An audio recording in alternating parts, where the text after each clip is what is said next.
मित्रांनो, ठरलं तर मग या मालिकेच्या महा एपिसोडच्या दुसऱ्या भागामध्ये आता अर्जुन तेथे येतो.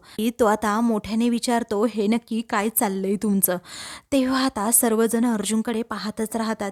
अर्जुनने आता डॅशिंग अशी एंट्री घेतलेली असते.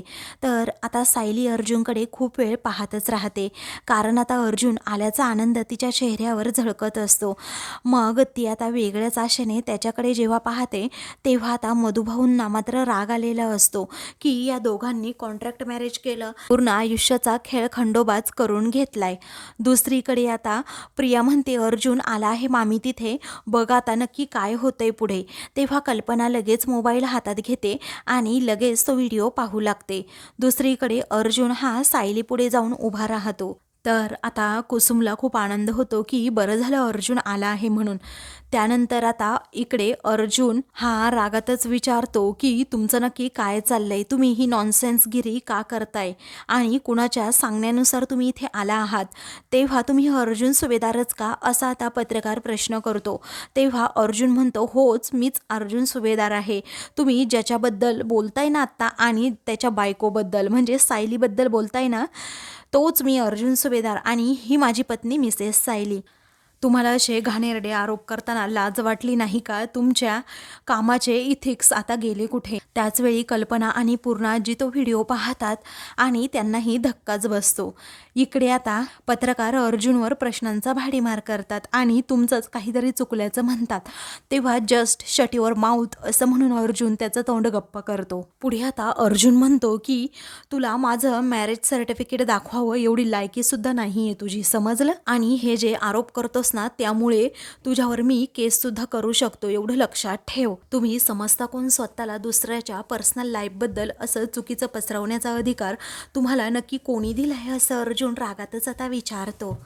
तेव्हा तो आता रागातच त्यांना तेथून जायला सांगतो. त्यानंतर आता सायली खूप रडत असते. अर्जुन हे पाहतो आणि म्हणतो, तुमच्यामुळे इथे माझ्या बायकोला त्रास होतोय, अगोदर इथून निघा असं म्हणून आता तुम्ही जर्नलिझमची हद्दसुद्धा पार केल्याचं तो रागातच म्हणतो. पुढे आता अर्जुन म्हणतो, 1 मिनिटात जर तुम्ही निघाला नाही तर पुढच्या 10 मिनिटामध्ये तुमच्यावर एवढ्या केसेस असतील ना की तुम्ही पुढची 10 वर्ष सुद्धा जेलमधून बाहेर निघू शकणार नाही, असं म्हणून तो सर्वांना आता जायला सांगतो. तेव्हा सर्व पत्रकार एकदम शांत होतात आणि तेथून जायला निघतात. सर्व पत्रकार आता तेथून जाताच सायली अर्जुनकडे पाहतच राहते आणि गालात हसते, कारण अर्जुनच्या एका शब्दावर पत्रकार आता खूपच घाबरलेले असतात.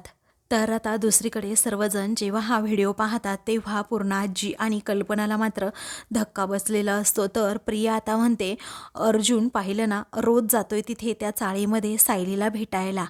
आता मीडियामध्ये सुद्धा पसरणार की अर्जुन सुद्धा चुकीचा आहे म्हणून, त्याने उलट सुभेदारांना आता यामध्ये अडकवलंय. तेव्हा आता पूर्णाजी म्हणतात, इतकी वर्ष कष्टाने कमवलेलं नाव हे अर्जुनमुळे आता मातीमोल होणार. तेव्हा प्रिया आता बोलण्याची संधी सोडत नाही. ती आता टपूनच असते की कधी एकदा मी घरच्यांच्या मनात अर्जुन सायलीविषयी विष कालवते. तेव्हा ती आता म्हणते, पण अर्जुन तिथे जातोय हाच खरा आपला प्रॉब्लेम आहे. बस झालं आता, मला हे बघवतच नाही अर्जुनने हे काय करून ठेवलंय सगळं, असं म्हणून आता प्रिया तो मोबाईलच बंद करून टाकते. तेव्हा कल्पना आता म्हणते की अर्जुनचा हट्टीपणा कधी संपणार, तो काय आता लहान आहे का ह्या सगळ्या गोष्टी त्याला समजावून सांगायला. तेव्हा पूर्णाजी आता म्हणतात की आपल्याला एवढ्या वेदना होत आहेत तर तन्वीला किती होत असतील याचा अंदाज आहे का कल्पना? तेव्हा आता कल्पना सुद्धा म्हणते की हो ना, मला तर असंच वाटतंय तन्वीला आपण ओळखूच शकलो नाही. इकडे अर्जुन आता माफी मागत असतो. तेव्हा मधुभाऊ म्हणतात की अजिबात नाही माफी मागायचीच. तेव्हा अर्जुन म्हणतो की हे कुणी केलंय ना, म्हणजे हे पत्रकार वगैरे इकडे कुणी बोलवले ना, त्याचा तपास मी नक्कीच करेन मधुभाऊ. तुम्ही अजिबात काळजी करू नका आणि टेन्शनही घेऊ नका, याचा छडा मी लावणारच आहे. मधुभाऊ अजूनच चिडतात आणि म्हणतात की निघाले त्यापेक्षा काय अजून धिंडवडे निघणार आहेत. मीडियापर्यंत हे प्रकरण कसं पोहोचलं याचा माझ्याशी काही काही संबंध सुद्धा नाहीये. पण एक गोष्ट लक्षात ठेव, अरे लोकांसमोर इज्जत जायला नको, उगीच बेइज्जती नको म्हणून मी आतापर्यंत फक्त तोंड बंद ठेवत होतो आणि तुझ्याशी चांगलं वागत होतो. परंतु मकर संक्रांतीच्या दिवशी सुद्धा म्हटलं की नको उगीच वाद, म्हणून तुला इकडे येऊ दिलं. परंतु तू त्या लायकीचा नाहीयेस. आता निघणार आहे त्यापेक्षा अजून काय धिंडवडे निघतील, निघू देत ना मग. त्याच वेळी आता मधुभाऊ खूपच रागात म्हणतात की बघा बघा या माणसाचा खरा चेहरा, तुम्ही त्याला कोण समजत होता ते पाहिलं ना, मग आता हा तर राक्षसच निघाला असं चाळीतील लोक आता म्हणू लागतात. आणि हे ऐकताना अर्जुनला मोठा धक्का बसतो. बिचारा आता हात जोडून मधुभाऊंची माफी मागत रडत असतो. तर आता अर्जुनला राक्षसाची डायरेक्ट उपमा दिल्यामुळे सायली आता खूपच टेन्शनमध्ये येते. तेव्हा आता काही माणसं म्हणू लागतात की आपल्या चाळीत तर अगदी चांगली माणसं राहतात, सभ्य माणसं राहतात, परंतु या माणसा मुलीच्या चारित्र्यावर शिंतोडे सुद्धा उडवले गेले. त्यानंतर रागातच आता मधुभाऊ अर्जुनच्या अंगावर सायलीला ढकलून देतात. तेव्हा सायली आणि अर्जुन एकमेकांकडे पाहतच राहतात.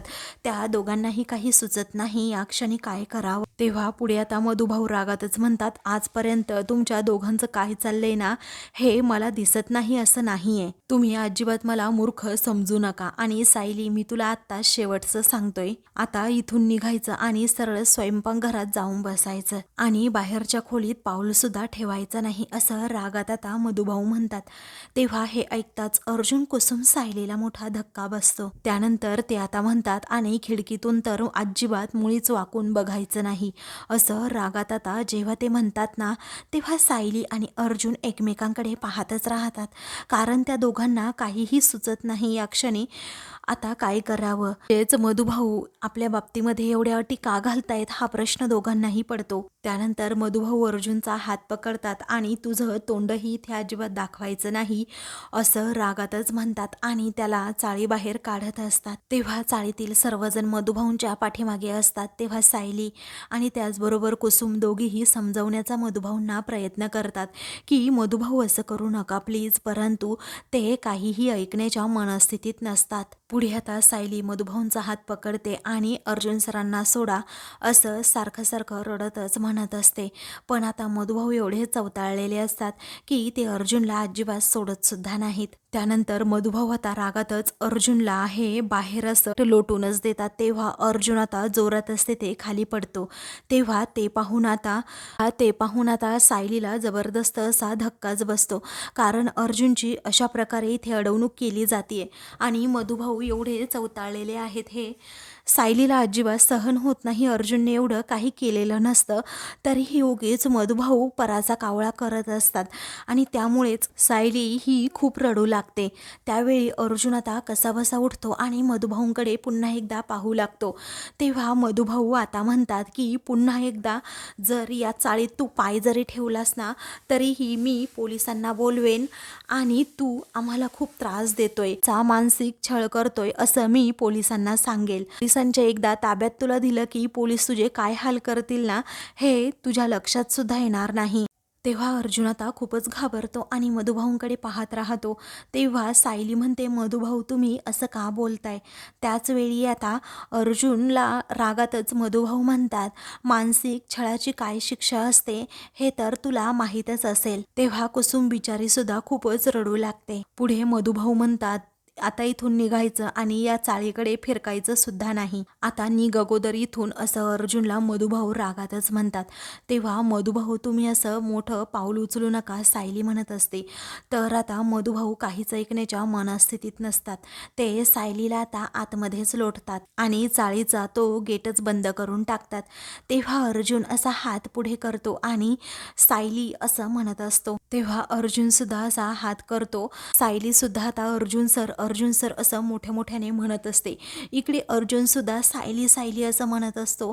तर दोघेही एकमेकांना आता त्या गेटमधून पाहत असतात. त्यानंतर रागातच सायलीचा हात ओढत मधुभाऊ फरफटतच तिला घराकडे घेऊन चाललेले असतात. अर्जुन बिचारा आता खूपच मोठी हिंमत करतो आणि पुढे सायलीला म्हणत असतो, थांब सायली. पण आता मधुभाऊ जोरातच तिला ओढत असल्यामुळे सायलीला काही थांबता येत नाही. इकडे आता मधुभाऊ सायलीला घरात ओढतच घेऊन घेऊन येतात. सायली म्हणते ऐका ना मधुभाऊ, पण मधुभाऊ ऐकत नाही. तेव्हा आता अजिबात इथून घराबाहेर पडायचं नाही असं रागातच ते म्हणतात. आता पुढे ते म्हणतात इथून तुझी नजर बाहेर सुद्धा जाणार नाही आणि कोणत्या बाहेरच्याची नजर तुझ्यावर सुद्धा पडणार नाही. इकडे अर्जुन हा गेटच्या बाहेर उभा असतो आणि मधुभाऊंना आवाज देत असतो की तुमचा काहीतरी गैरसमज झालाय, प्लीज मधुभाऊ तुम्ही बाहेर या ना, प्लीज मिसेस सायली तुम्ही बाहेर या ना. तर चाळीत असणारे सर्व लोक रागातच अर्जुनकडे पाहू लागतात. तेव्हा अर्जुन आता मधुभाऊ असं जोरातच ओरडत असतो की प्लीज या बाहेर, या बाहेर. काय झालंय ते मी तुम्हाला सांगतो सगळं काही, पण तुम्ही माझं एकदाच ऐकून घ्या. आता सायलीपर्यंत अर्जुनची ही हाक पोहोचत असते, परंतु मधुभाऊंनी घातलेल्या अटीनुसार तिला बाहेर पडता सुद्धा येत नसतं. तेव्हा सायली आता कुसुमला म्हणते की सांग ना ग मधुभाऊंना एकदा तरी ऐकायला, पण मधुभाऊ ऐकतच नसतात. ते म्हणतात मी ना आता पुरता बंदोबस्तच करतो, कारण आता तुम्ही काय काय करताय ना ही नाटकं मला समजतंय. तेव्हा ते आता लगेच एका साखळीने खिडकीला कुलूप लावून घेतात आणि सर्व खिडक्या बंद करून आता त्या सर्व खिडक्यांना टाळाच लावतात. त्यामुळे सायली आता घाबरून जाते की अर्जुनला पाहायचंच कसं, त्याच्याशिवाय मी जगूसुद्धा शकत नाही, हे आता सायली मनातल्या मनात म्हणत असते. तर बाहेर आता अर्जुनला समजतं मधुभाऊंनी अगदी तर कडेकोट बंदोबस्तच केलाय सायली बाहेर न यावी यासाठी. आता करायचं काय आणि सायलीला पाहायचं तरी कसं. तो आता मोठ्या मोठ्यानेच पुन्हा एकदा मधुभाऊंना आवाज देऊ लागतो, परंतु ऐकतील ते मधुभाऊ काय, कारण ते आता अर्जुन सायलीवर खूपच चिडलेले असतात. इकडे सर्व चाळीतील माणसं आता अर्जुनकडे खूपच रागात पाहत असतात. काहीही करून आता अर्जुनला आतमध्ये जायचंच असतं आणि मधुभाऊंना आपली बाजू समजावून सांगायचीच असते. त्यानंतर इकडे अर्जुन हा आता ती आतमधली कडी उघडतो आणि आतमध्ये जाण्याचा प्रयत्न करतो. तेव्हा तेथे एक जो चाळीतील माणूस असतो ना अर्जुनच्या पोटातच लाथ घालतो आणि त्यामुळे अर्जुन आता तेथे खाली पडतो. अर्जुनला आता तेथून धड उठता सुद्धा येत नाही. त्यानंतर आता 4 माणसं बाहेर येतात अर्जुनला मारण्यासाठी आणि खूपच रागात अर्जुनकडे पाहतात. बिचारा अर्जुन कसाबसा आता उठतो. मग रागातच आता ते सर्व म्हणू लागतात काय रे अर्जुन सुभेदार, आमच्या चाळीची तू अब्रू घालवतोस की काय. तेव्हा अर्जुन आता उठतो आणि म्हणतो की तसं काही नाहीये, तुम्ही समजून घ्या माझं बोलणं. तेव्हा तो आता हात जोडतो आणि म्हणतो प्लीज मला एकदाच मधुभाऊंना भेटू द्यात, मला त्यांच्या मनातील तो गैरसमज दूर करायचा आहे. पण आता ती माणसं असतात ना ती अर्जुनला पुन्हा एक जोराचा ठोका घालतात. तेव्हा अर्जुन बिचारा आता पुन्हा एकदा तेथे खाली जमिनीवर पडतो. त्याला आता खूपच लागतं. त्याच वेळी पुढे आता अर्जुन पुन्हा एकदा उठण्याचा प्रयत्न करतो. तर चाळीत जी माणसं असतात ना ती खूपच रागात अर्जुनकडे पाहत असतात. दुसरीकडे आता कल्पना आणि पूर्णाजी या दोघीही हॉलमध्येच असतात. तेव्हा आता तेथे प्रताप येतो आणि विचारतो काय ग कल्पना काय झालं, म्हणजे तुम्ही सुद्धा तो व्हिडिओ पाहिलेला दिसतोय म्हणूनच एवढ्या लवकर तुम्ही बोलवून घेतलं बरोबर ना. मग कल्पना म्हणते काय करायचं या अर्जुनचं, काय गरज होती का त्याला त्या चाळीत जाण्याची. मग आता अर्जुन बेलगाम सारखाच वागतोय, त्याला काहीतरी करायलाच हवं, म्हणजे लगाम घालायलाच हवा असं आता प्रताप म्हणतो. त्यावेळी आता माझ्या अर्जुनला कसा लगाम घालायचा, तिकडे जाण्यापासून कसं रोकायचं हे फक्त आता मीच पाहते असं पूर्णाजी रागात म्हणतात. मग आता नक्की काय करायचे असं प्रताप आता विचारतो. तेव्हा आता कल्पना सांगू लागते की म्हणजे पूर्णाई असं म्हणतायत की असं म्हणून पुढे आता अर्जुन बाबच्या बाबतीत काय काय करायचं हे सगळं काही ती आता सांगू लागते. हे ऐकून आता प्रतापला मोठा धक्काच बसतो आणि तो मोठ्यानेच ओरडतो काय. मग आता कल्पना आणि पूर्णाजी या दोघीही एकमेकींकडे पाहू लागतात. दुसरीकडे अर्जुनला आता लगेच रागात सर्वजण पुढे येत त्याचा शर्ट ओढतात आणि त्याला उठवतात. पुढे आता अर्जुन त्यांची माफी मागत असतो, परंतु आता ते कुणीच ऐकत नसतात. तेव्हा आमच्या चाळीतल्या पोरींची इज्जत म्हणजे आमची इज्जत असल्याचं ती माणसं म्हणतात. अरे अर्जुन सुभेदार आज फक्त आणि फक्त तुझ्यामुळे टीव्हीवर या चाळीतील मुलींचा तमाशा झालाय, तो सुद्धा टीव्हीवर असं म्हणून तो आता अर्जुनला अजून एकदा बुक्की घालतो आणि खूपच जोरात मारतो. बिचारा अर्जुन आता दुसरीकडे जाऊन पडतो. त्यानंतर आता अजून एक माणूस तेथे येतो आणि तो म्हणतो, तू आमच्या सायलीलाही फसवलंस आणि आम्हालाही फसवलंस. गोड गोड बोलून आमच्या इथे रोज यायचा. आम्हाला वाटलं की तुमच्यामध्ये काही भांडणं झाली असतील म्हणून तू इकडे येत आहेस, परंतु तसं काही नाही. तू तर खूपच नालायक निघालास रे. असं म्हणून रागातच आता अर्जुनला अजूनच ती माणसं मारू लागतात. तेव्हा अर्जुन आता सांगण्याचा प्रयत्न करत असतो की माझं हे एकदा तरी ऐका, परंतु ते चाळीतील लोक आता खूपच भडकलेले असतात. कारण मधुभाऊंनीच पिन मारून दिलेली असते की अर्जुन सुभेदार हा चांगला माणूस नाहीये. आतापर्यंत चाळीतील सर्वजण आता त्याला चांगला देव माणूस जावई आहे असं म्हणत असतात, परंतु आता मधुभाऊंनी काही बीही सर्वांच्या मनात अर्जुनविषयी भरवल्यामुळे त्यांच्याही मनात अर्जुनबद्दल गैरसमज निर्माण झालेला असतो आणि म्हणूनच अर्जुनला आता ते खूप मारत असतात. दुसरा माणूस येऊन अर्जुनला जेव्हा मारत असतो ना, तेव्हा अर्जुन सुद्धा आता काही कमी नाही, तो सुद्धा जोरातच त्या माणसाचा आता हात पकडतो आणि त्याला विरोध करतो. तेव्हा अर्जुन आता खूपच चिडलेला असतो, कारण आता सायलीपर्यंत त्याला कोणीच पोचू देत नसतं.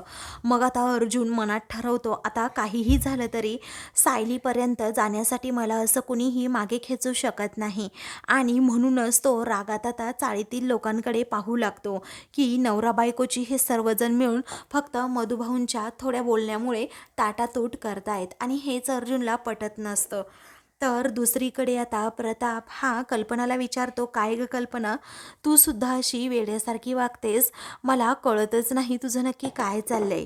अगं तन्वीबरोबर त्याला लग्न करायचं नव्हतं आपल्या अर्जुनला, म्हणून त्याने सायलीबरोबर हे कॉन्ट्रॅक्ट मॅरेज केलं आणि मग हे कॉन्ट्रॅक्ट मॅरेज केल्यानंतर त्याचं सत्य जेव्हा बाहेर आलं तेव्हा त्याने आत्ताशी आपल्याला सांगितलंय की हे कॉन्ट्रॅक्ट मॅरेज त्याने नक्की कशासाठी केलंय. तरीही आपण पुन्हा तन्वीबद्दल त्याचा विचार करायचा, हे कितपत योग्य आहे तूच मला सांग. तेव्हा कल्पना म्हणते, अहो तो जो वेडेपणा करतोय त्या वेडेपणाला आपण पुन्हा बळी पडायचं का? म्हणजे अर्जुन काहीही करेल त्याला आपण होकार द्यायचा का? आणि मी त्याची आई आहे म्हटल्यानंतर त्याच्यापेक्षा जास्त मलाच कळतं. तेव्हा त्याने सुद्धा तन्वीला नाकारलं होतं आणि त्याचे वाईट परिणाम आपण आत्तापर्यंत भोगतच आहोत. पण आता परिस्थिती खरंच खूप वेगळी आहे. त्यावेळी प्रताप म्हणतो, हे बघ कल्पना, मला तुमचं म्हणणं पटतंय, परंतु आपण योग्य विचार आता केला पाहिजे. परंतु एवढ्या महत्त्वाच्या गोष्टीमध्ये आपण अजिबात घाई करायला नको, कारण हा सर्वस्वी अर्जुनचा निर्णय आहे. मला माहीत आहे आपण त्याचे आईबाप आहोत, परंतु लग्न त्याला करायचंय, त्याचं आयुष्य पुढे जाऊन सावरायचंय. मग आता पूर्णाजी म्हणतात, प्रताप अरे मी 20-22 वर्ष थांबली आहे, आणखी किती थांबायचं तूच सांग ना आता. पुढे आता कल्पना म्हणते, आपल्या मुलाला जर योग्य वठणीवर आणायचं असेल ना, तर आपल्याला घाईही करायलाच हवी, कारण अजून किती दिवस आपण असं थांबायचं. आज मीडियासमोर हे प्रकरण आलं, किती नाचक्की झाली आपली, उद्या काही पण घडू शकतं, त्या अगोदर आपण अर्जुनला व्यसन घालायला नको का, असं आता रागातच ती म्हणते. तेव्हा आता प्रताप पुढे म्हणतो, तुमचं बरोबर असेलही, परंतु घाई करून चालणार नाही. त्यावेळी तुम्ही आत्ताच्या आत्ता रविराज सरांना कॉल करा, असं आता कल्पना म्हणते. तेव्हा प्रताप म्हणतो, अगं पण आपल्याला जरा सांभाळून घ्यायला हवं. मग आता पूर्णाजी म्हणतात की नाही प्रताप, हे बघ आत्ताच्या आत्ता कर अगोदर रविराजांना तू कॉल. तेव्हा आता प्रताप म्हणतो, बरं ठीक आहे करतो मी कॉल, असं म्हणून तो आता रविराजला कॉल करतो आणि म्हणतो की रविराज, जरा मला तुझ्याशी महत्त्वाचं बोलायचंय. तेव्हा कल्पना आणि पूर्णाजी या एकमेकींकडे पाहतच राहतात. इकडे आता अर्जुन अगदी जीव तोडून सांगत असतो की काहीतरी गैरसमज झालाय, त्यामुळे मला एकदाच मधुभाऊंना भेटू द्यात, पण आता ती माणसं ऐकायलाच तयार नसतात. तेव्हा अर्जुन आता पुन्हा त्या माणसाचा हात सोडतो आणि त्या गेटची कडी उघडण्याचा प्रयत्न करतो. तो गेट जेव्हा तो उघडत असतो तेव्हा ती माणसं आता पुन्हा एकदा अर्जुनला पकडतात. मग आता ती म्हणतात की अरे आम्ही तर तुला चांगलं समजत होतो, परंतु तू त्या सायलीचा गैरफायदा करून घेतलास. तेव्हा अर्जुन आता रागातच म्हणतो, मूर्ख आहात का तुम्ही? आमच्या दोघांचं अगदी विधिवत देवब्राह्मणांच्या साक्षीने लग्न झालं आहे, ते पण अगदी विधिवत. असं म्हटल्याबरोबरच ती माणसं काही ऐकायला तयार नसतात. ती म्हणतात, खोटं बोलतोस का तू? आमच्या सायलीचा गैरफायदा घेतोस का तू? इकडे आता सायली स्वतःसाठी स्टँड घेण्याचं ठरवते आणि आपले अश्रू पुसते. आता न रडण्याचं ठरवते आणि मधुभाऊंनाच जाब विचारू लागते, काय हो मधुभाऊ, तुम्ही तेच आहात ना? तुमच्यावर मी सख्ख्या वडिलांपेक्षा जास्त जीव लावला आहे. तेव्हा मधुभाऊ आणि कुसुम हे दोघेही सायलीकडे पाहतच राहतात. पुढे आता सायली म्हणते, ज्यांनी रस्त्यावरून उचलून मला घर दिलं, मला अन्न दिलं, त्याचबरोबर मला घर दिलं आणि सर्वात महत्त्वाचं म्हणजे मला प्रेम दिलं. एक मला तुम्ही नवीन आयुष्य दिलं आणि आज तेच माझं आयुष्य तुम्ही मातीत का लोळवताय मधुभाऊ? असं म्हणून सायली आता मधुभाऊंना जेव्हा जाब विचारते ना, तेव्हा मधुभाऊ आता रागातच तिच्याकडे पाहतात. ते सायलीच्या बाबतीत काहीही ऐकून घ्यायला तयार नसतात. तर आता मित्रांनो, पुढील भागामध्ये फायनली अर्जुन आता सायलीच्या घराजवळ येतोच आणि त्या माणसांना तो आता मारण्याचा प्रयत्न करतो, कारण ते आतमध्ये जाऊच देत नसतात. मग आता तेवढ्यातच सायली तेथे येते आणि म्हणते, अहो प्लीज नका मारू. मग आता अर्जुन थांबतो. त्याचवेळी आता ती माणसं चवताळून उठतात आणि त्यांच्या मनात अर्जुनविषयी प्रचंड राग असतो. मग आता सायली पुढे येताच अर्जुन तिच्याकडे पाहतच राहतो. तेव्हा ती माणसं आता तेथे येतात आणि अर्जुनच्या डोक्यातच काठी घालतात. ते पाहून आता सायलीला मोठा धक्का बसतो. त्याचवेळी आता अर्जुन बेशुद्ध होऊन खाली पडतो आणि मग सायली आता त्याच्याजवळ जाते आणि त्याला म्हणते की अर्जुन सर उठा प्लीज, अर्जुन सर उठा प्लीज, माझंही तुमच्यावर खूप प्रेम आहे. असं म्हटल्याबरोबरच अर्जुन आता उठतो आणि मग दोघेही एकमेकांना घट्ट मिठी मारतात. तेव्हा आता ती माणसं पुन्हा अर्जुनवर काठी घेऊन मारण्याचा प्रयत्न करतात. त्याचवेळी अर्जुन ती काठी जोरात पकडतो. अशाच मालिकेंचे पुढील भाग पाहण्यासाठी चॅनलला सबस्क्राईब करा.